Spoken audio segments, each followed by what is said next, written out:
बिस्मिल्लाहिर्रहमानिर्रहीम। अस्सलाम वालेकुम एवरीवन। उम्मीद है कि आप सब खैरियत से होंगे। आज की वीडियो का टॉपिक है justify the title of things fall apart. ये एक सवाल है जो अक्सर एग्जाम में पूछ लिया जाता है। आज की इस वीडियो के अंदर हमने इसकी आउटलाइन को डिस्कस करना है, जिसमें पहला पॉइंट मेरे पास है the significance of Chinua Achebe's novel title things fall Apart. Chinua Achebe का जो नॉवल है जिसका टाइटल है थिंग्स फॉल अपार्ट, इसका जो टाइटल है इसको सिग्निफाई हम कैसे कर सकते हैं, इसको जस्टिफाई कैसे कर सकते हैं, इसको कैसे साबित कर सकते हैं कि इस नॉवल का ये टाइटल बेस्ट आता है।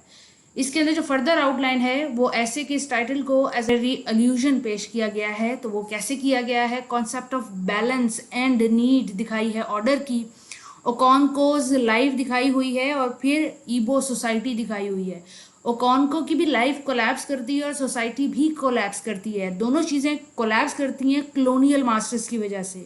सोसाइटी किस तरीके से रिस्पॉन्सिबल है अपनी ही डिसइंटीग्रेशन की वजह से, यानी कि अपनी ही जो डिस्ट्रक्शन है उसकी वजह अपनी ही सोसाइटी कैसे है।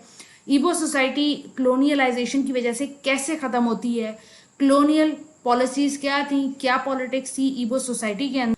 और फाइनली जो कि एंड में होता है इस नॉवल के कि ईबो सोसाइटी, ईबो सिविलाइजेशन भी जो है वो कल्चरल ट्रेडिशन ख़त्म करती जाती है, साथ प्रोटैगनिस्ट ओकॉन को भी उसकी भी ज़िंदगी ख़त्म हो जाती है और दोनों लशपश ज़िंदगी गुजार रहे होते हैं। सोसाइटी भी बहुत ज़्यादा वो होती है, अपने कस्टम और ट्रेडिशन रखती है, पीक पे होती है, और ओकॉन को भी नॉवल के स्टार्ट के अंदर।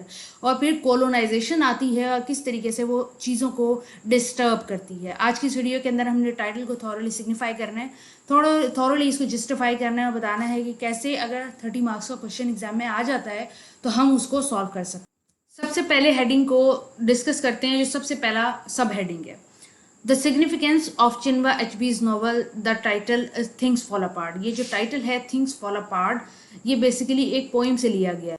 W.B. यीट्स की सेकंड कमिंग पोइम है, जिसकी जो है वो यही है कि थिंग्स फॉल अपार्ट, और फर्दर हमने उसको डिस्कस करना है। लेकिन इसका फंडामेंटल मैसेज W.B. यीट्स ये देते हैं कि दुनिया तबाही की तरफ जा रही है, जो कि चिनवा एचबी भी दिखाना चाह रहे हैं कि किस तरीके से नॉवल स्टार्ट होता है और फिर जब वो प्रोग्रेस करता है तो किस तरीके से things one by one start falling apart और फिर आखिर के अंदर total atmosphere ultimately fall apart.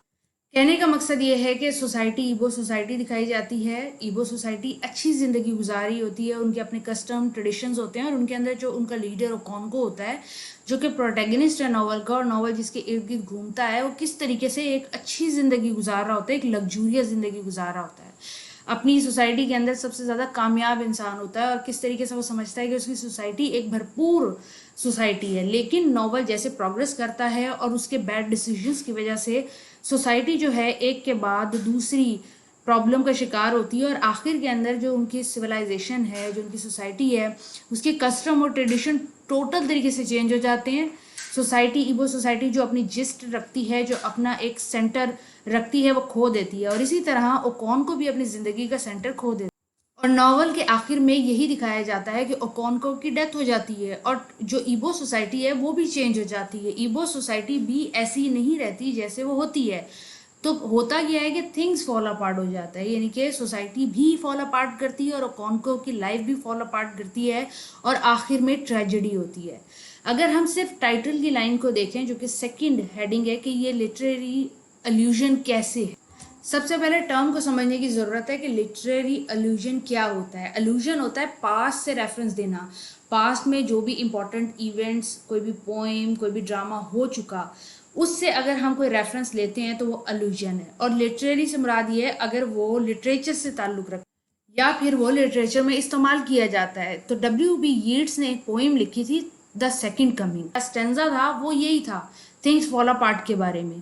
नीचे लाइंस लिखी हुई हैं किस तरीके से पोएम स्टार्ट होती है कि turning and turning in the widening gyre the falcon can not hear the falconer, things fall apart the centre can not hold, mere anarchy is loosed upon the world. W.B. Yeats की जो poem है second coming, उसका पहला stanza ये है और चिनवा HB ने यहाँ से बेसिकली ये literary allusion as a title लिया है। और इस स्टेंजा के अंदर या इस पोइम के अंदर, सेकंड कमिंग के अंदर, W.B. यीट्स बताते हैं कि दुनिया किस तरह तबाही की तरफ जा रही है। बर्बाद होने वाली है और किस तरीके से चेंज आ रहा है वर्ल्ड के अंदर। और जब चेंज आएगा जो कि हज़रत ईसा लेके आएंगे तो दुनिया दोबारा से खूबसूरत हो जाएगी या दुनिया दोबारा से आबाद हो जाएगी। बेसिकली चिन्मय एचबी दोबारा आबादी का तो नहीं बताते, हाँ तबाही का ज़रूर वो जिक्र करते हैं कि जिस तरीके से सोसाइटी को तबाह किया जा रहा है और सोसाइटी के लोगों की लाइफ को इन्फ्लुएंस किया जा रहा है, किस वजह से, कोलोनाइजेशन की वजह से, क्लोनियलिज्म की वजह से। जो कोलोनाइजर है वो जिस जगह को कोलोनाइज कर रहा है, तो जो लोग कोलोनाइज हो रहे हैं उन लोगों की लाइफ, उनका कस्टम, ट्रेडिशन, चीज़ें, सारी चीज़ें क्या हैं, दे आर ब्रेकिंग अपार्ट, एक दूसरे से जुदा हो रही हैं और इक्लिब्रियम यानी कि बराबरी, तवाजुन खोती जा रही है। बेसिकली वो पोइम भी और ये जो टाइटल है चिन्मय एचबी का, ये दोनों इसी चीज़ को सिग्निफाई करते हैं कि जो सिचुएशन है वो मुसलसल केओटिक होती जा रही है। जो नेक्स्ट हेडिंग मेरे पास है वो है ओकोंकोज लाइफ कोलैप्स। ओकोंको की जो ज़िंदगी है, जब कहानी स्टार्ट होती है, वो एक सक्सेसफुल लीडर होता है ईबो सोसाइटी का और आखिर में ट्रेजेडी होती है उसके साथ। रिजल्ट जो है उसका ये होता है कि वो सुसाइड अटेम्प्ट करता है। और किस तरीके से ये जो नॉवल है थिंग्स फॉल अपार्ट, इसके अंदर ओकोंको की लाइफ तबाह होते हुए, बर्बाद होते हुए दिखाते हैं। स्टेप बाय स्टेप ये सारी चीज़ें बहुत डिटेल के अंदर डिस्कस की गई हैं। ओकोंको एक फेयरलेस इंसान होता है जिसने बहुत सारी फाइट्स की होती हैं, बहुत ज़्यादा रिस्पेक्ट रखता है अपने विलेज के अंदर, लोग उसका फैसला माना करते हैं। लेकिन उसकी ज़िंदगी के अंदर कुछ ऐसे डिसीजंस वो लेता है जिसकी वजह से लोग उससे नफरत भी करने लगते हैं। जैसे कि उसका मुंह बोला बेटा इकिमिफुना उसके पास रहता है, स्टिल वो उसको कत्ल करवा देता है। क्यों? क्योंकि उसने कत्ल करवाना होता है। एज अ लीडर उसके ऊपर ये रिस्पॉन्सिबिलिटी होती है कि वो रिवेंज ले। और जब वो अपने मुंह बोले बेटे इकिमुफुना का मर्डर का ऑर्डर देता है तो उसका अपना बेटा उससे नफरत करने लगता है। सोसाइटी उसको एज अ मर्डरर देखने लगती है। फर्दर उसके जो आगे फर्दर स्टेप्स हैं वो उससे भी ज़्यादा ड्रेडफुल। ओकोंको मुख्तलिफ चीज़ें जैसे इमोशन को, नेचुरल चीज़ों को, जो जिनको हम वीक कंसिडर करते हैं उनको वीक कंसिडर करता था। जैसे कि मर्दों के रोने को वो बहुत ज़्यादा वीक कंसिडर करता था। वो समझता था कि रोना औरतों का काम होता है। वो इन चीज़ों से इतनी नफरत करता था कि वो इमोशन से कोसों दूर चला गया था। फिर ओकोंको की ज़िंदगी के अंदर 7 साल का जो पीरियड आता है एंड नॉवल के एंड के अंदर, जिसमें उसे अपने कबीले से दूर जाना पड़ता है, तो वो क्या करता है, उसको लगता है जब वो वापस आएगा तो हर चीज़ सेम होगी। लेकिन जब वो वापस आता है तो हर चीज़ वैसी नहीं होती। सोसाइटी क्रिश्चियनिटी की तरफ जा चुकी होती है। उसका अपना बेटा उसके मोरल और उसके ट्रेडिशनल वैल्यूज़ को छोड़ चुका होता है। तो जब वो वापस आता है उसको वो विलेज रहा ही नहीं होता, वो एक शटर्ड पर्सन होता है। फर्दर उसके पंगे स्टार्ट हो जाते हैं। आने के बाद वो इस चेंज को एक्सेप्ट नहीं करता, तो वो डिस्ट्रिक्ट के कमिश्नर से लड़ना स्टार्ट कर देता है। प्रीचर मौजूद होते हैं क्रिश्चियनिटी के, उनसे लड़ना स्टार्ट कर देता है और बीटिंग स्टार्ट करता है, यानी कि मारना कूटना स्टार्ट करता है। हत्ता के जो कोलोनाइजर हैं वो उसको ढूंढ रहे होते हैं और उसको ढूंढ के उन्होंने प्रिजन करना होता है। तो वो क्या कहता है, वो कौन को पकड़े जाने से बेहतर खुदकुशी को समझता है और वो आखिर में खुदकुशी कर लेता है। और ये सेम चीज़ें जो है वो ईबो सोसाइटी के साथ होती हैं। ओकोंको सोसाइटी को ऐसे देख रहा होता है कि हमारी जो कम्युनिटी है वो स्ट्रांग होनी चाहिए, उसके अंदर मर्द बहुत स्ट्रांग होने चाहिए, फाइटिंग होनी चाहिए, वायलेंस होना चाहिए। लेकिन लोग जो हैं सोशली, पॉलिटिकली, रिलीजियसली चेंज होना चाह रहे होते हैं। वो अपने कट्टर ट्रेडिशन जो होते हैं उनको चेंज करना चाह रहे होते हैं, क्रिश्चियनिटी की तरफ जाना चाह रहे होते हैं, क्योंकि इंग्लिश गवर्नमेंट जो है वो क्रिश्चियनिटी का प्रचार कर रही होती है। वो ट्राइबल चीज़ों को छुड़वाना चाहती है और सोसाइटी उनको छोड़ना भी चाहती है क्योंकि वो उनसे तंग आ चुकी हैं। तो सोसाइटी, ईबो सोसाइटी अपने ट्रेडिशन और मोरल को खोती जाती है। सोसाइटी खुद अपनी चीज़ों को बुरा समझती है, वो अपने ट्रेडिशंस को बुरा समझती है, वो अपने गॉड को चेंज करना चाहती है, वो अपने मोरल और इथिकल वैल्यूज़ को चेंज करना चाहते हैं। वो चेंज करना चाहते हैं अपने कॉन्सेप्ट्स को, अपने छोटे छोटे खुदाओं को छोड़ना चाहते हैं, वो एक खुदा की प्रस्तिश करना चाहते हैं। वो बहुत ज़्यादा सिविलाइज्ड होना चाहते हैं। अब वो छोड़ देना चाहते हैं जो क्रूएलिटी है, अनफेयरनेस है, इनह्यूमन बिहेवियर उनके अंदर जो मौजूद हैं, या ऐसे कस्टम और ट्रेडिशन मौजूद हैं जो कि नेचुरली नहीं है, वो उन चीज़ों को ख़त्म करना चाहते हैं। तो सोसाइटी खुद चेंज होना चाहती है और जब उसको एक राह मिलती है चेंज होने के लिए तो वो इस अपॉर्चुनिटी को वेलकम करते हैं। फर्दर जो ईबो सोसाइटी है वो चाहती है चेंज, और जब क्लोनियलाइजेशन होती है, क्लोनियर आते हैं यानी कि इंग्लिश लोग, इंग्लिश गवर्नमेंट आती है, तो उससे पहले का अगर हम सिनेरियो देखें तो बेसिकली पॉलिटिकल सिचुएशन ये है ईबो सोसाइटी के अंदर कि वो ऑर्गेनिक है, वो स्ट्रांग है। उनके जो एक्सट्रीम पॉलिटिकल लीडर है वो उसको अंधों की तरह मानते हैं, वो उसके हर फैसले को मानते हैं, और उसने जो मुख्तलिफ रिचुअल्स और रिलीजियस आइडियाज़ प्रोपोगेट किए हुए हैं उनको वो एज अ धर्म मान रहे हैं, वर्शिप कर रहे हैं फेक गॉड को, फॉल्स बिलीफ को, और उसको चेंज करना चाहते हैं। इवन के ओकोनको का अपना बेटा नवोई जो है वो भी क्रिश्चियनिटी की तरफ सबसे पहले मुतवज्जह होने वाला इंसान होता है।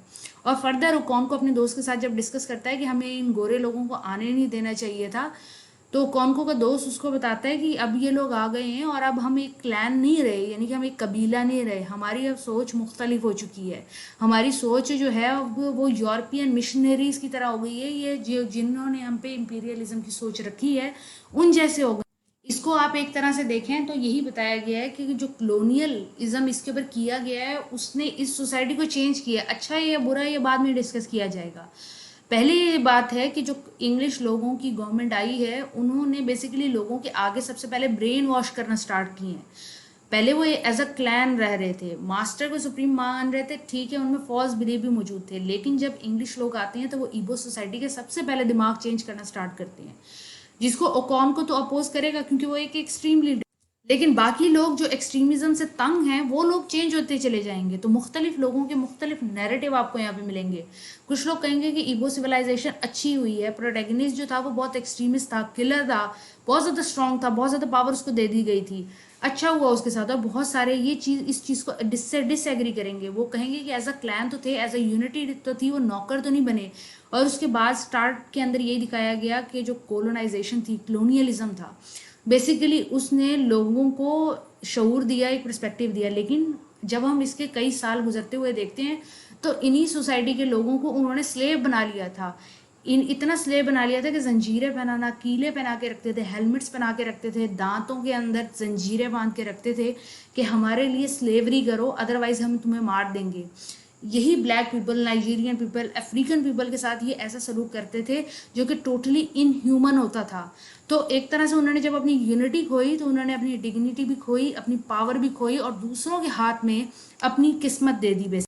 तो इस तरह उनकी जो सोसाइटी है वो भी फॉल अपार्ट की, और उनके जो हीरोज थे उनके पास, वो भी, उनकी लाइफ भी फॉल अपार्ट हुई क्योंकि उन्होंने स्लेवरी से बेहतर डेथ को समझा। उम्मीद है कि ये सवाल आपको थॉरली समझ आ गया होगा। अगर कोई और सवाल आप चाहते हैं कि मैं डिस्कस करूं और आपको नोट्स प्रोवाइड करूं तो आप ज़रूर मुझे बताइएगा कमेंट बॉक्स के अंदर। इसके अलावा बहुत सारे नोट्स, लेक्चर, पीडीएफ आपको मेरी वेबसाइट के ऊपर मिल जाएंगे, और ये वाले नोट्स भी आपको वीडियो के डिस्क्रिप्शन बॉक्स में मिल जाएंगे। अगर डिस्क्रिप्शन बॉक्स में पीडीएफ का लिंक नहीं होता तो www.bscllearn.com पे जाएं, वहाँ पे आपको सारे नोट्स पीडीएफ फ्री में मिल जाएंगे। Thank you for watching, take care, till the next video, Allah.